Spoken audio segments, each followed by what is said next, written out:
Buongiorno e benvenuti nella mia cucina, la cucina del tavola con Silvia. Per facilitarvi il discorso del fare formaggi in casa, mi sto inventando di tutto.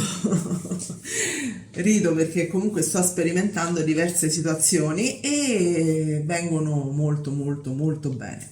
Allora, quest'oggi vi faccio la ricotta spalmabile con il latte del bancofrigo.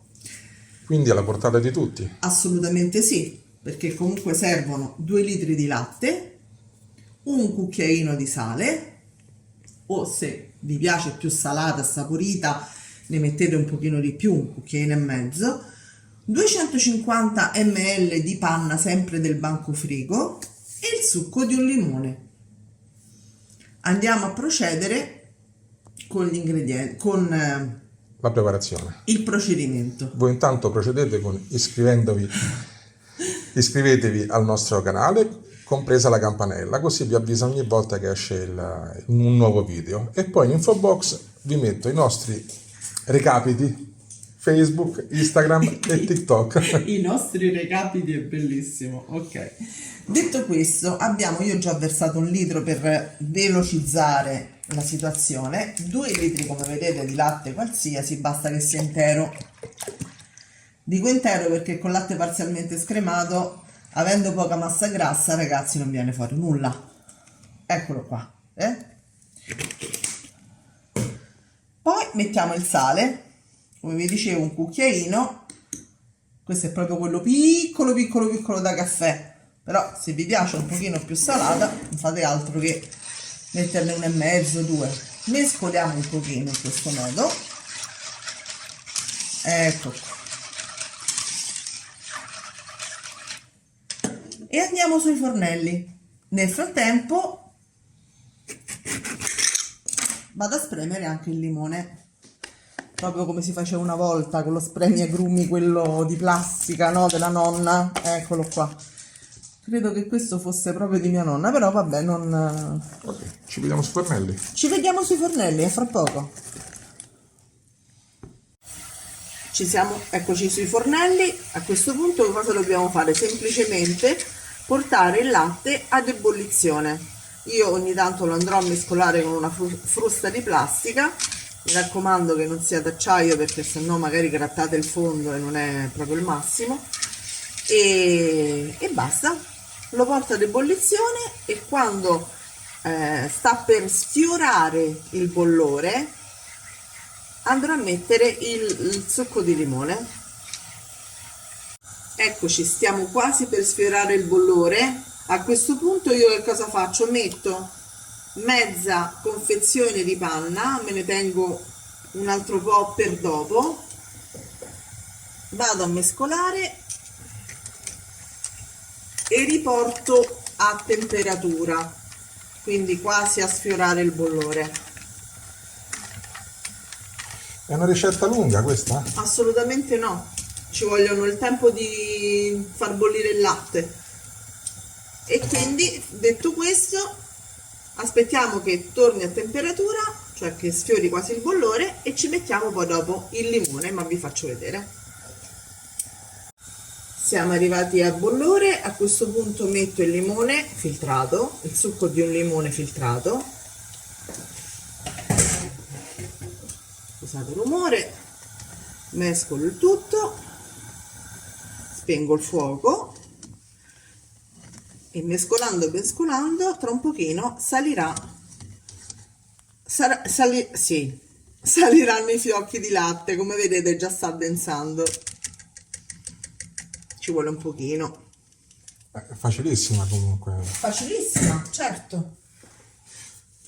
Vedete? Fa tutto da sé.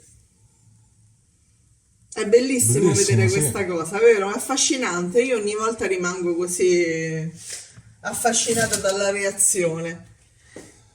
Poi preparatevi delle fuscelle, eccole qui. Io le ho già messe dentro una teglietta, così almeno il siero va sotto, magari doppie. Queste si trovano sia su internet. Sì, o nei consorzi agrari. Eccolo qua.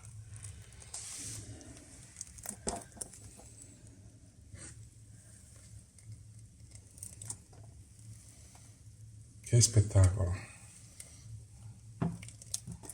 L'altra panna ci servirà perché? Perché noi adesso andremo a far un pochino sgocciolare dal siero che non butterete perché vi servirà assolutamente Il siero va sempre conservato, per ragazzi. panificare, per annaffiare le piante, è un toccasana anche per gli animali se non stanno bene, perché è ricco di proteine, sali minerali e vitamine.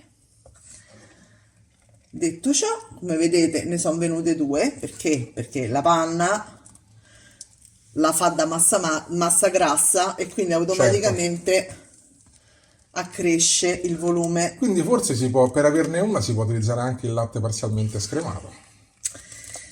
Ma Bisognerà fare una prova. ne viene talmente Sì, sì, poca sì. che cioè, non so se vale la pena. Eccoci qua. Eccoci qua. Adesso lasciamo che esca fuori tutto il siero E lo facciamo anche raffreddare un pochino. certamente la facciamo raffreddare un pochino e poi andiamo a fare la nostra crema di ricotta. Ci vediamo dopo. A dopo. Eccoci, la nostra ricotta è pronta per essere frullata e creare questa crema che vi dicevamo prima. Ne metto una sola, l'altra la farò in un altro modo. Eccola qui. È comunque già cremosa di suo, però voglio renderla ancora più cremosa. L'altra la farò in un altro modo, ma non vi dico come, se no vi spoilerizzo l'altra ricetta. Va bene? Vado a mixarla. Ci vediamo tra un attimo. Eccoci, abbiamo fatto la nostra cremosissima ricotta.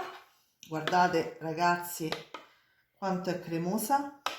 Ma il gusto, scusate se faccio rumore con il cucchiaio, dovete assolutamente assaggiare il gusto perché è un qualcosa di eccezionale.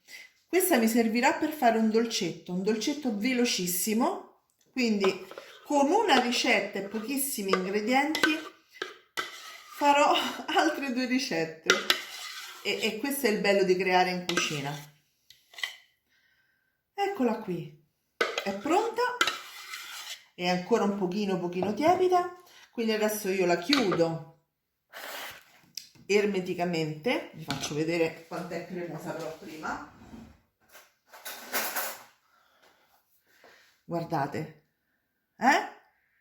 è fantastica, dicevo, e assaggio io? Cioè, fenomenale, giuro.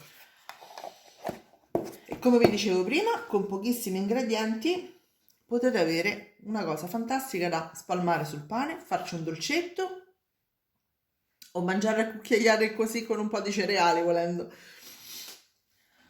Detto questo, la ricetta è pronta e ci vediamo alla prossima ricetta. Mi raccomando, iscrivetevi al nostro canale, seguiteci su tutti i social su cui siamo presenti e un saluto e un ringraziamento particolare a chi già l'ha fatto.